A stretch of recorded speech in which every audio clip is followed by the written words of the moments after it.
tidak ada dan tidak boleh ya orang tua dan sekolah yang tidak sanggup ya. Kita itu Pertanyaannya adalah bagaimana kemudian pemerintah daerah berupaya untuk memenuhi hak ini dulu begitu. Mhm. Tidak kemudian serta-merta ada anak nakal sementara haknya belum terpenuhi, kemudian anaknya dibawa Dititipkan. anaknya harus menanggung akibat itu begitu dalam bentuk mengikuti pendidikan khusus yang ala militer yang tentu itu eh, banyak yang tidak relate, tidak sesuai dengan masa tumbuh kembang anak.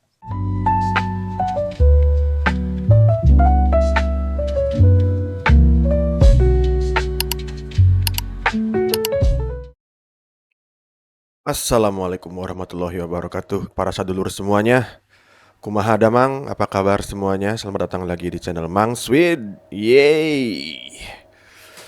Jadi sadulur, lagi-lagi ini pagi ini ada berita mencengangkan lagi ini.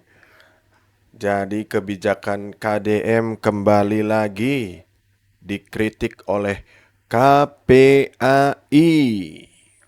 Tapi kan kalau KPAI udah dari kemarin kan. Ada satu lagi nih musuh barunya nih. Bukan musuh sih, ada yang satu lagi yang kritik. Sorry, bukan musuh, maaf ya, bukan musuh. Tapi ada satu lagi yang kritik itu dari kader PKS. Waduh, gak tahu kenapa ini. Tiba-tiba kader PKS yang udah jadi anggota DPR itu tiba-tiba mengkritik Kang Deddy ya. Jadi kita mulai aja dulu kali ya dari kritik dari KPAI ya, dari Bapak Aris Adileksono. Jadi pagi ini ada di Kompas TV. Kita mulai cek dulu, kita lihat videonya. Oke, play. Tapi belum bisa sampai kepada tepat atau tidak ya, karena ini juga baru berjalan dan kami akan melakukan pengawasan. Tapi pada prinsipnya begini, anak ini masuk dalam kelompok rentan begitu. Karena dia masuk dalam kelompok rentan, maka dia butuh pendekatan-pendekatan khusus, dia butuh perlindungan. Nah, di dalam ruang lingkup perlindungan anak itu ada tahapan bagaimana pemenuhan hak anak yang kemudian baru pada tahapan perlindungan khusus anak. Artinya, kalau kemudian program ini menyasar kepada anak-anak yang dalam tanda kutip ya, di stigma anak nakal, anak bermasalah, ini saya kira juga persoalan tersendiri karena akan kemudian menjadi anak korban stigma begitu. Oke. Nah, anak dalam situasi tadi, dalam situasi stigma atau dalam situasi berperilaku menyimpang, itu dia tidak serta-merta berperilaku menyimpang kalau kemudian pemenuhan haknya berjalan dengan baik. Misalkan pengasuhannya optimal, betul-betul ada kelekatan dengan orang tuanya, betul-betul orang tuanya hadir, memberikan komunikasi yang terbaik, memberikan perhatian yang terbaik, memberikan kepercayaan yang terbaik, sehingga persoalan-persoalan psikis, persoalan-persoalan perilaku menyimpang yang kemudian dia alami, dia akan komunikasikan dengan baik kepada orang tua, dan orang tua dengan pengasuhan terbaiknya memberikan solusi yang terbaik pula. Yang berikutnya tentu ada satuan pendidikan. Satuan pendidikan juga punya peran bagaimana kemudian memberikan hak kepada anak-anak terkait pendidikan, terkait pemanfaatan waktu luangnya, pengenalan budayanya, agar kemudian dia mampu tumbuh dengan mental yang memiliki ketahanan, memiliki self control ya terhadap dirinya, agar kemudian tidak masuk dalam perilaku-perilaku menyimpang atau pergaulan-pergaulan menyimpang ya kan, atau lingkungan-lingkungan yang negatif. Kalau hak ini dipenuhi, maka tidak perlu kemudian membutuhkan perlindungan khusus. Nah, pertanyaannya adalah bagaimana kemudian pemerintah daerah berupaya untuk memenuhi hak ini dulu begitu. Tidak kemudian serta-merta ada anak nakal sementara haknya belum terpenuhi, kemudian anaknya Dititipkan. anaknya harus menanggung akibat itu begitu dalam bentuk mengikuti pendidikan khusus yang ala militer yang tentu itu banyak yang tidak relate, tidak sesuai dengan masa tumbuh kembang anak. Nah, ini saya kira problem mendasar. Maka sebenarnya yang strategis adalah bagaimana Memastikan dulu pemerintah hak-hak mereka daerah dalam terpenuhi. hal ini pemerintah provinsi Jawa Barat memenuhi hak-hak tadi sehingga akan optimal dan berdampak masif tidak hanya kepada anak yang kemudian menjadi korban stigma nakal tadi atau bermasalah tadi. Dan ini tentu akan lebih bermanfaat dan strategis gitu kan. Tapi kan untuk sudah menjangkau kepalang seluruh tanggung, anak di Jawa Barat. Pak Adi. Tapi kan sudah kepalang tanggung ya. Ketika anak-anak itu dimasukkan atau dititipkan di barak militer, sudah terlihat. Oh, berarti anak-anak ini masuk dititipkan ke barak militer, stigmanya sudah jelas anak-anak bermasalah. Ini kan berarti tidak, orang tuanya juga mau loh tanda tangan juga seizin dari orang tua, karena kan harus ada izin dari orang tua kemudian baru bisa dititipkan ke barak militer. Apakah ini melanggar hak anak? Ya, orang tua juga kita harus kemudian melihat apakah orang tua sadar akan tanggung jawab pengasuhannya gitu. Nah, justru ini kita khawatir jangan-jangan nanti malah kemudian orang tua mengabaikan begitu saja kewajiban memberikan pengasuhan positif gitu dengan memudahkan langkah-langkah, oh ya anak saya sudah begini udahlah diserahkan saja.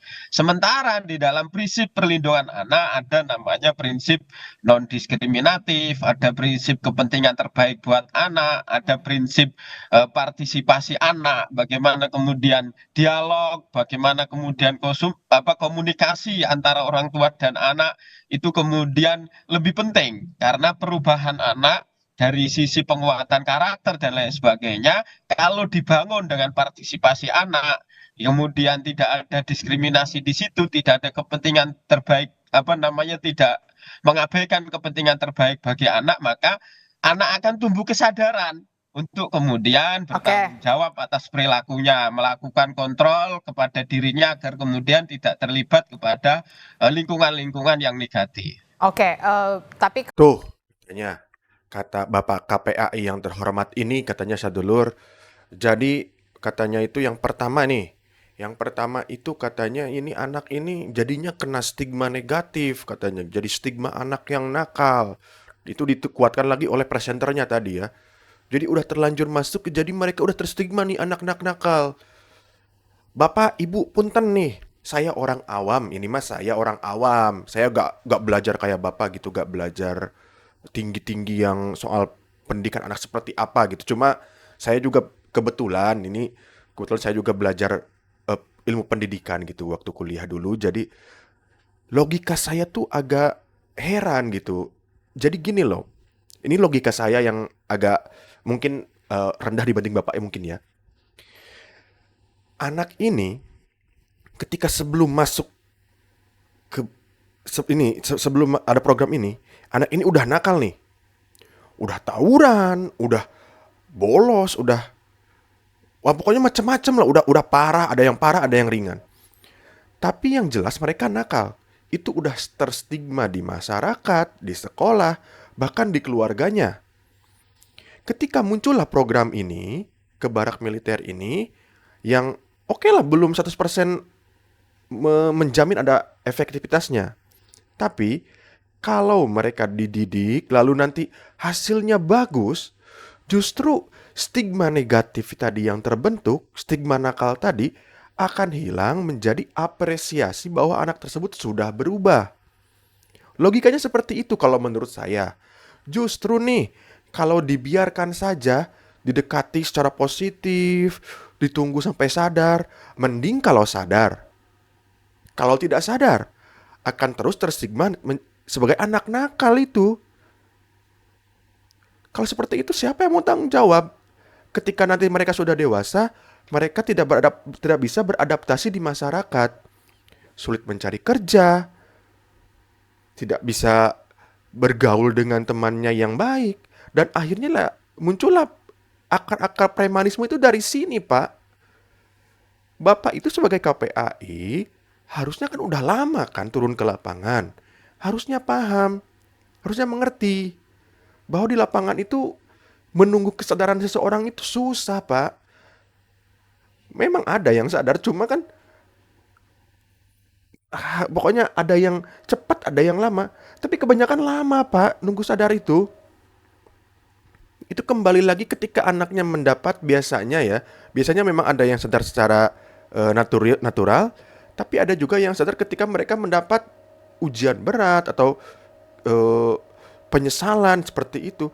Nah, barak militer ini dibuat kalau menurut saya ya, selain untuk mendisiplinkan, dibuat juga untuk menimbulkan rasa penyesalan atas perbuatan yang mereka lakukan selama ini gitu. Mereka tuh dibuat, nih, coba pikirkan ketika Anda jauh dari orang tua Anda, jadi anak ini dibuat mereka tuh menyesal atas perbuatan mereka yang mereka lakukan gitu selama ini. Lalu kan mereka jauh dari orang tuanya tuh. Ya mau 2 minggu, mau 6 bulan. Nah mereka tuh pasti merasakan, wah selama ini orang tua saya sudah baik ternyata. Sedangkan saya di sini didisiplinkan, tidur harus sesuai aturan seperti itu. Jadi mereka tuh merasa bersyukur atas kehidupan mereka selama ini dan mereka tidak akan melakukan kejahatan yang sama, bukan kejahatan, kenakalan yang sama. Itu pendapat saya pribadi. Lalu yang kedua, tadi Bapak KPAI ini yang terhormat nih, katanya bilang harusnya pemerintah daerah itu memenuhi hak-hak mereka dulu. Orang tua juga harusnya memenuhi hak-hak mereka dulu. Harus didengarkan, harus dipenuhi keinginannya. Allahu Akbar. Bapak, punten nih, ada satu contoh nih. Anggaplah kalau yang sekarang masuk-masuk ini, anggaplah dari keluarga menengah ke bawah gitu. Jadi mungkin ada keterbatasan orang tua untuk memenuhi keinginan anaknya. Ini ada satu contoh. Anak yang orang tuanya sayang banget sama dia. Wah, sayang banget. Sebuah kebutuhannya dipenuhi, keinginannya dipenuhi, kepenuhannya semua pokoknya kebutuhan kehidupannya sangat dipenuhi. Kaya raya. Populer. Pokoknya orang tuanya tidak broken home. Pokoknya ini kalau menurut saya ya, tapi saya nggak tahu. Tapi ini kalau lihat dari kacamata orang luar, sangat perfect. Bapak ingat dengan kasus Mario Dandi, Bapak? Beliau, Mario Dandi, seorang anak yang bisa dibilang kehidupannya hampir sempurna dibandingkan dengan anak-anak yang lain. Apa yang dia lakukan? Ingat kasusnya? Apakah itu bukan kenakalan? Bapak, apakah Bapak amnesia? Apa bagaimana? Coba pikirkan lagi, Pak. Anak yang hampir sempurna nih, yang hampir semua kebutuhannya hampir dipenuhi aja masih melakukan kenakalan. Apalagi anak yang di bawah ekonominya menengah ke bawah, Bapak. Bagaimana cara orang tuanya untuk memenuhi semua keinginannya coba? Coba saya atau minimal gini lah, Bapak tunjukkan hasil penelitian Bapak di Indonesia ya, di Indonesia, jangan di luar negeri karena beda. Di Indonesia, hasilnya seperti apa yang telah Bapak lakukan selama ini? Apakah perubahannya dari berapa persen ke berapa persen? Siapa anak yang diteliti? Berapa orang yang anaknya diteliti? Terus sanggup gak keluarga menengah ke bawah ini memenuhi hak-hak anak tersebut? Secara finansial, secara kebahagiaan. Soalnya anak yang kaya pun seperti Mario Dandi nih masih nakal, Bapak. Kumaha sih Bapak teh? Yang sudah dipenuhi hak-haknya ini masih nakal. Kalau udah kayak gitu gimana coba? Kasih solusi. Bapak kasih solusi. Udah jangan banyak teori lah. Kita semua paham kalau teori memang kalau sama anak itu harus sayang banget lah. Kita gak boleh berkata kasar sama anak. Kita paham semua siapa juga yang ingin. Cuma kalau anaknya kayak gini, gimana coba? Oke, kita lanjut pemirsa, sadulur. Nah, yang kedua ini sadulur dari anggota fraksi kader DPR dari PKS yang katanya pintar, doktor. Oke, kita play dulu dari Bapak anggota DPR dari kader PKS ini ya. Kita coba play, kita dengarkan pendapat yang terhormat beliau. Oke, kita play. Pun sekarang sudah dilaksanakan, Dr. Gamal. Iya, terima kasih. Selamat pagi rekan-rekan semua, Mbak Adisti. Pertama, saya mencoba mempelajari secara akademis dan ilmiah ya, bagaimana hasil penelitian pada penggunaan ya pendidikan militer pada remaja. Pertama, kami menemukan riset ya, bootcamp militer bagi remaja bermasalah, hasilnya sering tidak efektif atau bahkan kontraproduktif ya. Jadi Sering tidak efektif. kajian sistematis menemukan bootcamp militer umumnya tidak menurunkan tingkat residivisme peserta. Itu penelitian pertama yang kami temukan ya, judulnya The Total Effect of Bootcamp That House Juveniles, A Systematic Review of the Evidence ya. Lalu penelitian kedua, laporan Youth Endowment Fund ya, itu menunjukkan peserta bootcamp malah lebih berpeluang mengulangi kejahatan sekitar 6% lebih tinggi dibandingkan kontrol. Itu penelitian kedua yang kami ketemukan. Penelitian ketiga, ya, itu juga mengatakan, kritikus juga mengingatkan bahwa pelatihan keras justru bisa membuat pelaku lebih fit secara fisik, lebih disiplin, dan lebih cerdik secara mental untuk ya melakukan tindakan yang mengarah pada kriminal tersebut ya. Jadi dari tiga penelitian tersebut, saya pikir saya boleh mengambil sebuah konklusi awal ya, bahwa kebijakan itu secara akademis tidak didukung oleh data-data yang menunjukkan perubahan positif melalui pendekatan pendidikan ala militer. Lalu berikutnya bahkan kajian di IC Australia juga menyebutkan ya, pendekatan militer yang mengandalkan degradasi dan hukuman fisik amat usang dan berbahaya. Ya, bahkan bisa meningkat menjadi ya pelakunya di kemudian hari. Bahkan di sisi lain kalau saya lihat di negara-negara lain sekarang. Jadi konteks pertama kita clear secara akademis ilmiah, penelitian-penelitian menunjukkan tidak adanya perubahan signifikan yang produktif terhadap penggunaan pendidikan militer untuk siswa. Lalu yang kedua, bagaimana praktek di negara-negara lain yang pernah menerapkan seperti ini, misalkan Amerika. Tahun 80 sampai 90-an itu banyak negara bagian di Amerika menerapkan bootcamp militer untuk remaja. Tapi evaluasinya sama, menunjukkan tidak ada pengaruh signifikan terhadap pengulangan kejahatan ya. Lalu akhirnya pada tahun 2000-an, sebagian besar camp itu ditutup karena biaya tinggi dan rendahnya efektivitas. Dan ini poin pentingnya. Sebaliknya program intervensi berbasis konseling, resosialisasi dianggap lebih efektif mengurangi residivisme, termasuk tadi ya bagaimana meningkatkan secara sosial dan lain sebagainya. Di Inggris, Australia juga ya, misalkan studi di internasional menemukan hasil serupa. Di Inggris 2 camp militer remaja yang pernah dijalankan hanya menunjukkan penurunan residivisme sementara. Setelah 1-2 tahun tidak ada perbedaan signifikan dengan tahanan biasa. Ya, jadi bahkan Youth Endowment Fund memberi peringatan rata-rata bootcamp menimbulkan dampak negatif dan mereka merekomendasikan tadi menambahkan konseling atau pelatihan soft skill ya.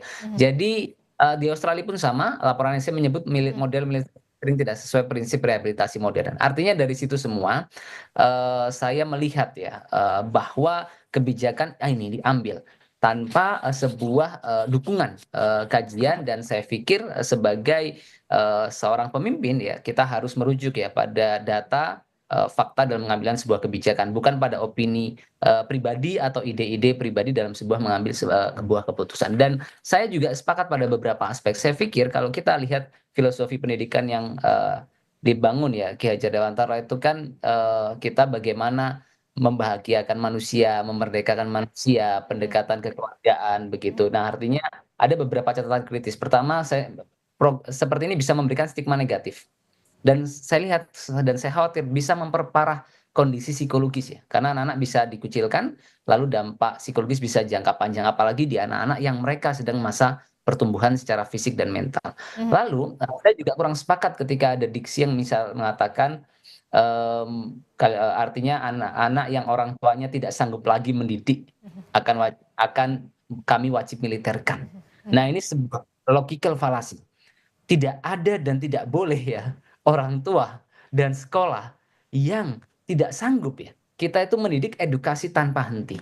Nah, jadi tidak ada titik dalam proses pendidikan di mana anak-anak atau orang tua sekolah melepaskan anak-anak dalam proses pendidikannya. Nah, saya pikir itu beberapa catatan ya, dan mungkin saya pikir kita perlu ya, bagaimana menggunakan pola pendekatan yang berbeda dan kembali ke argumentasi saya yang pertama tadi bahwa semua kebijakan harus didukung oleh ya analisis data fakta yang mendukung sebuah, kebijakan tersebut. Oleh karena itu mungkin saya melihat dari ini semua saya tidak sepakat dengan Oke, jadi Dokter Gamal adalah orang yang tidak sepakat dengan adanya pendidikan berbasis militer.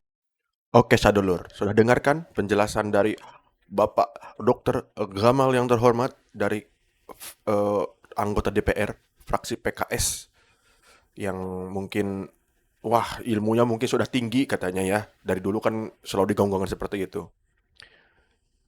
Ada satu sih, kalau saya orang awam nih, punten banget saya mah IQ juga mungkin nggak setinggi Bapak.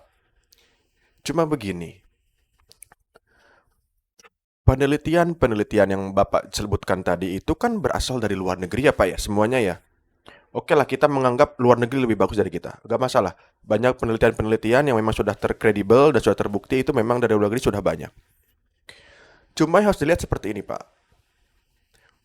Para KPAI, terusan para pemangku kebijakan, terusan dari pengamat-pengamat juga dari kemarin selalu bilang, setiap anak itu berbeda pendekatannya, tidak bisa disamakan. Coba Bapak telisik lagi kata-kata itu. Semua anak itu berbeda, tidak bisa disamakan. Itu kata-kata yang kontra dengan kebijakan ini.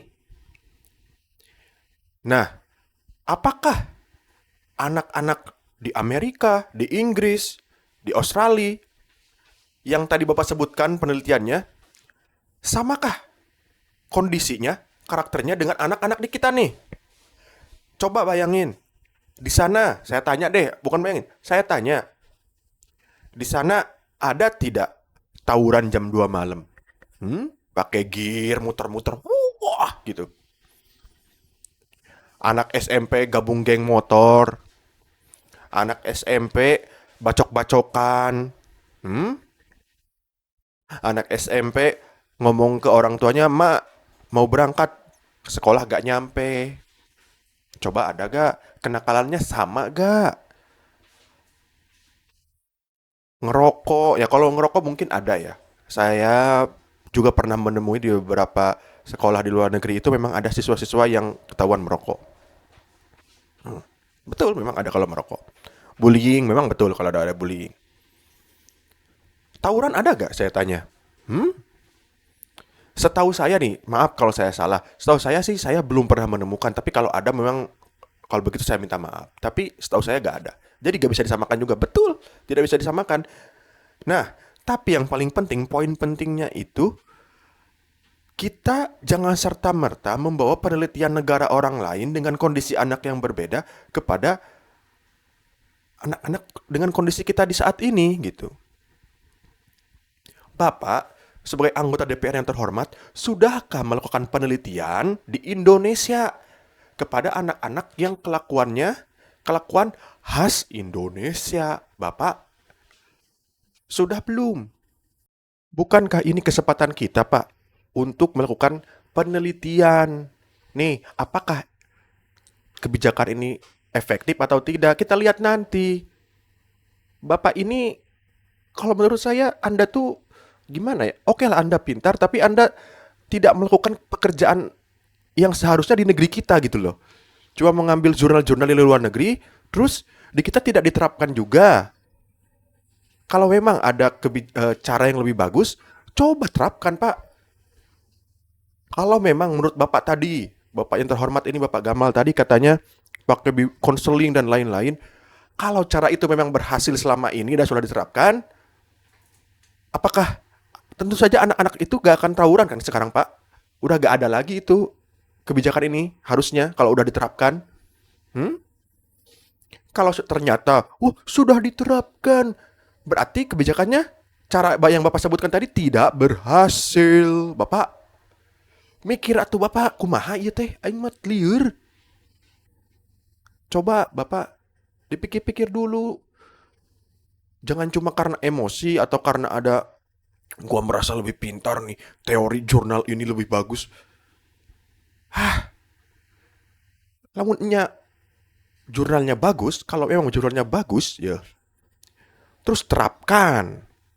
Terus kalau sudah diterapkan harus ada efeknya, Bapak. Sekarang tuh bukan tempatnya, bukan waktunya untuk membahas, wah kebijakan ini gak boleh. Bukan, Bapak. Harusnya tuh sekarang itu waktunya untuk mengecek, wah kebijakan selama ini tidak berhasil, ternyata harus cari pendekatan lain. Itu yang benar tuh kalau menurut saya. Punten kalau salah. Oke semuanya, sekarang saya akan menunjukkan bagaimana kemarin KDM berkunjung ke Rindam Siliwangi ya, yang ada di Lembang. Ini untuk melihat perubahan nih yang sudah terjadi, efektivitas dari anak-anak yang sudah dididik secara ala militer ya, bukan oleh militer. Ala militer baru 2 hari, lihat perubahannya. Apakah memang yang tadi seperti Bapak KPAI dan Dr. Gamal sebutkan, tidak ada perubahan, tidak efektif, pasti tidak efektif, malah menimbulkan stigma negatif seperti apa? Kita lihat apakah ada atau tidak. Kita lihat di channel KDM kemarin ya, di uploadan kemarin. Kita play. Abara, kemarin kan saya tanya susah tidur waktu saya tanya di Rindam. Di sini udah bisa mulai tidur? Belum. Tidurnya masih jam berapa? Karena baru 2 hari. Semalam lihat UKS jam 9. Bisa tidur? Ya udah bisa tidur kalau jam 9 gimana? Biasa tidur jam berapa di rumah? Jam 12. Sekarang di sini sudah jam berapa? Oke. Biasa bangun di rumah jam berapa? Jam 6. Di rumah jam 6 bangunnya. Di sini Dari jam 4. jam 4, jam 3. Tapi kadang jam 6, kadang jam 7 bangun di rumah ya. Kadang jam 8 ya. Kadang jam 9 ya. Tahu saya, jangan bohong. Ini kenapa, Neng? Masalahnya apa? Siap, saya Minuman keras. Pakai kerudung kan?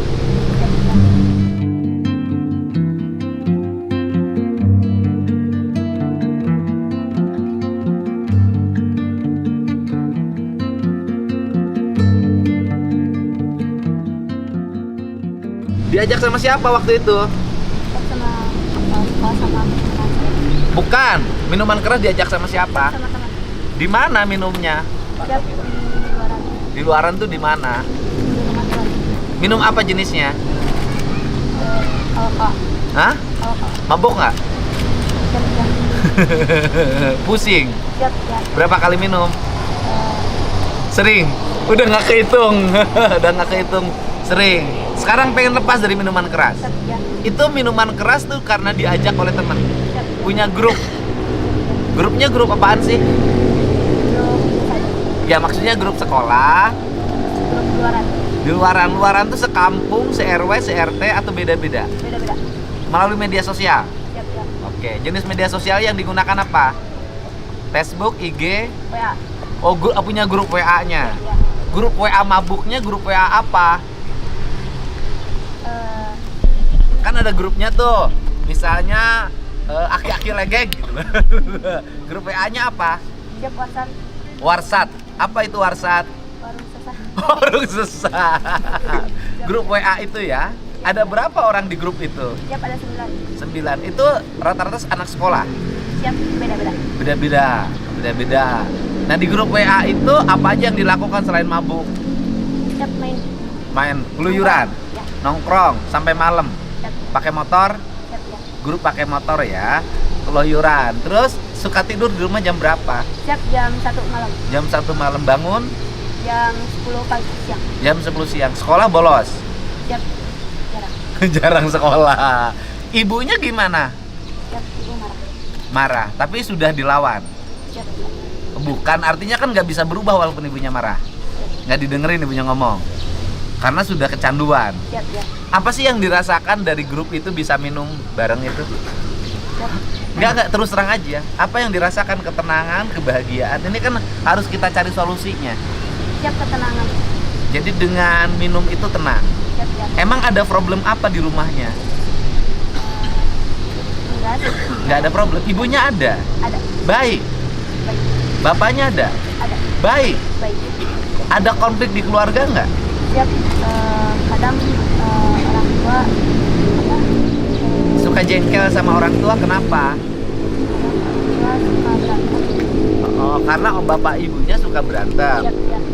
Suka berantem bapak ibunya. Siap ya. Jadi jenuh lihat bapak ibu berantem. Ya. Karena jenuh lihat bapak ibu berantem, akhirnya udahlah saya lawan dengan cara ini. Sekarang bapak ibunya masih berantem nggak? Sering. Jadi karena faktor jenuh di rumah, Siap ya. akhirnya memilih jalan ini. Siap ya. Nah, kemudian sekarang di sini merasa punya temen nggak? Siap ya. Merasa ada yang menyayangi nggak? Siap ya. Merasa terarah nggak? Nah, terus terang aja, sedih nggak waktu tinggal di sini sehari semalam? Siap. Enggak. Nggak, karena merasa di rumah juga nggak punya teman. Siap ya. Di sini merasa punya teman. Siap ya. Nah, kalau saya punya program habis pendidikan di sini, nanti kan sekolah di luar. Misalnya Pemprov Jabar nanti punya kelas khusus. Di luar ada sekolah untuk teman-teman yang senasib, yang orang tuanya bertengkar terus, yang tidak ada orang tuanya. Kemudian kita punya guru, punya disiplinnya oleh TNI. Mau nggak ikuti sekolah itu? Mau. Nanti diajarin keterampilan. Mau. Mau, ya. Sekarang udah betah ya? Siap betah. Makan enak, Siap enak. tidur nyenyak, Siap tidur minyak. sudah tidak ada problem lagi, Siap tidak. merasa bahagia. Siap bahagia banget. Oke, benar. Punya pacar? Siap tidak. Yang benar. Kalau tongkrongan 9 punya pacar, kamu jujur aja. Kamu jujur punya pacar nggak? Siap udah enggak. Udah nggak? Putus? Siap ya. Berapa kali putus? Satu kali. 1 kali. Disakitin nggak putusnya? Siap ya. Pernah dicederain nggak? Nggak ya. Nggak pernah dicederain ya. Aman ya. Siap kawan. Aman. Pacarnya sekarang di mana? Di rumahnya. Di rumahnya. Kamu tahu nggak pindah ke sini? Udah tahu. Oh, dia nggak tahu. Sekarang udah lepas HP dulu. Siap ya. Bisa hidup tanpa HP kan? Siap bisa. Oke. Selamat ya. Siap. Kamu cantik, nggak boleh sembarangan ya. Ya. Ini tas ini. Kap, Betah nggak? betah Pak. Betah. Rumah mana sih? Di Cimahi Pak. Cimahi. Oke. Sekolah mana? SMA Negeri 4 Cimahi. SMA 4 Cimahi. Jurusan? Jurusan IPA Pak. Kelas berapa? Kelas 11. Bisa masuk Akmil dong nanti. Tuh, coba lihat Sadulur, Dokter Gamal, Bapak KPAI, coba lihat baru 2 hari ini. Baru 2 hari udah ada perubahan loh. Dan yang sebelumnya suka mabuk-mabukan, sekarang dia udah gak mabuk. Coba. Sekarang gini aja deh, kalau dari saya mah simpel aja. Tadi kan Bapak Gamal katanya punya jurnal, punya banyak, punya cara yang lebih bagus. Sok datengin Kang Dedi, bukan cuap-cuap di media, datengin Kang Dedi. Kang, ini lebih bagus. Coba diterapkan. Nah, nanti kita lihat. Bikin aja 2 cara gitu. Yang satu pakai cara ini, yang satu pakai cara itu. Kita lihat nanti hasilnya lebih bagus mana gitu. Dalam waktu 2 minggu atau 3 minggu. Coba. Kalau ternyata nanti lebih bagus yang ini, ya Anda jangan kecil hati. Jangan merasa paling pintar. Kadang nih, maaf. Kadang yang kita anggap benar itu kadang nggak benar gitu. Ini berlaku buat siapapun ya, termasuk buat saya gitu. Oke lah, Anda punya jurnal A, B, C, D, E, F, G, H gitu. Yakin gak itu berhasil gitu di kita gitu loh. Di luar negeri mungkin iya berhasil, tapi di kita berhasil gak? Kan begitu. Ini buktinya. Waktu 2 hari nih, sudah ada perubahan kok. Jelas banget perubahannya gitu. Kalau ini dibilang gak efektif, udah kelihatan nih. Wah, gak ngerti sih saya. Yang menurut dia efektif seperti apa gitu. Parah. Atau nih jangan-jangan dia itu mungkin bagi dia kebebasan anak itu paling penting. Wah, jadi anak itu gak boleh dikekang, gak boleh ini. Wah, pokoknya paling penting. Menurut saya itu agak aneh juga sih. Gak tahu ya, saya dulu dididik disiplinnya sangat tinggi gitu sama orang tua saya. Mungkin beliau kepada anaknya mungkin sekarang sangat dimanja anaknya. Wah, dimanja banget mungkin ya, saya gak tahu. Mungkin pola pengajarnya sangat baik. Tapi saya tanya, apakah pola itu relate dengan kalangan ekonomi menengah ke bawah? Anda yang punya uang, yang punya ekonomi yang cukup menengah ke atas mungkin ya. Tapi kalau dilihat dari gaya berpakaian Anda, cara Anda berbicara, dan tentunya Anda memiliki ekonomi yang cukup leluasa gitu untuk mendidik anak Anda. Tapi coba diterapkan di dengan keluarga yang menengah ke bawah, apakah akan efisien? Justru cara ini lebih efisien kalau menurut saya, kalau di kalangan menengah ke bawah, itu menurut saya. Tapi dengan catatan ya, tadi pun bagi keluarga menengah ke atas pun, dengan yang sudah dikasih berbagai macam hak kepada anaknya, dibebaskan, dikasih finansial yang bagus, disayangi dengan wah luar biasa, kesadaran tentang parenting orang tuanya sangat tinggi. Masih banyak kok itu anak-anak nakal itu. Kembali lagi, semuanya itu tergantung anaknya, tergantung pola pikir anaknya, apakah anaknya memang disiplin atau tidak. Tidak bisa juga semuanya disalahkan kepada orang tuanya gitu loh. Kasihan juga orang tuanya, semuanya serba disalahin. Bisa juga emang si anaknya udah dikasih tahu emang nggak bisa dikasih tahu, mau gimana? Itu kasus Mario Dandi itu. Mau tutup mata. Begitu loh kalau menurut saya. Jadi kita tunggu sajalah ini hasilnya seperti apa. Ini baru 2 hari udah seperti ini gitu. Kita tunggu nanti hasilnya seperti apa. Kalau memang nanti dibilang tidak efektif, tidak ada hasilnya, kembali lagi dia menjadi anak yang nakal. Coba Anda ajukan datang ke Kang Dedi. Kang, ini lebih bagus daripada yang kemarin. Kan gitu lebih bagus. Kita bareng-bareng, kita gotong royong untuk membangun SDM anak bangsa ini agar menjadi lebih baik. Jangan cuma cuap. Tapi ketika ditanya, oke mana? Diem aja. Kalau kayak gitu mah ngapain? Masalah ini tuh udah lama, Bapak. Udah lama, udah di zaman baheula. Kalau memang yang selama ini sudah bagus dengan konseling sudah ada di zaman dulu, dari zaman saya SMA juga udah ada konseling, Bapak. Kalau memang program itu berhasil, cara itu bagus, itu paling bagus, tentunya sekarang udah gak ada lagi masalah kayak gini. Buktinya ini masalahnya masih banyak. Seperti itu. Oke, sadulur. Segitu aja dari saya hari ini ya. Mohon maaf, hari ini videonya agak pendek-pendek, tapi lebih banyak omongan dari saya. Tapi emang agak gendek gitu lama-lama. Kok kayak yang tutup muka gitu, tutup mata gitu. Apa sih masalahnya gitu? Harusnya tuh saling bahu-membahu gitu, bukan saling menjelekkan. Datang aja langsung ke KDM, Kang ini lebih bagus. Udah kan selesai gitu. Tidak perlu menjelekkan. Wah, itu jelek, itu tidak bagus gitu. Ngomonglah langsung. Kan semuanya punya corong masing-masing. Di DPR-nya punya punya perwakilannya masing-masing. Ngomong aja, kalau takut, wah kami kan kalah dari Kang Dedi karena Kang Dedi punya YouTube. Ya Anda juga bikin YouTube aja, selesai kan masalahnya. Begitu, oh maaf. Sadulur, segitu aja dari saya. Mohon maaf jadi panjang. Jangan lupa nonton di video berikutnya. Wassalamualaikum warahmatullahi wabarakatuh. Jangan lupa subscribe, komen, dan like. Oke, terima kasih. Goodbye. Wilujeng tepang deui.